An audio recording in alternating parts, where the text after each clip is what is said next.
Orang Malaysia kan kalau datang dekat Indonesia, kenapa asyik cari perfume?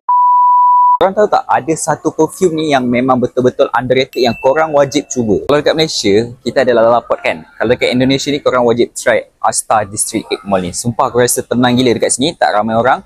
Lepas tu dia punya tempat memang sangat-sangat estetik. Kalau kata korang nak minum kopi ke, macam-macam tempat lagi yang korang boleh pergi setakat ni. Semalam aku pergi Plaza Indonesia, and then aku ada pergi Tamrin City, plus aku ada juga pergi beberapa mall. Aku tak jumpa lagi perfume yang boleh menambat hati aku tau. Then this is the last place yang aku nak pergi nak cari perfume yang betul-betul underrated yang tak ramai orang pakai. Let's go. Guys, hari tu actually aku dah review tau The Vanity Room ni. Dia bau dia macam teh chamomile yang sangat-sangat relaxing.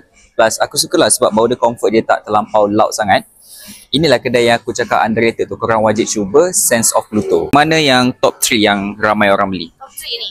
Ada yang Italian Sea, White Floral sama Di Bawah Pohon. Okay guys, yang ini merupakan new release untuk perfume daripada Sense of Pluto. Yang ini dia collab dengan Barbershop. Okay, jom kita try. Bau macam vibe Barbershop. Bau Fuji dekat sini.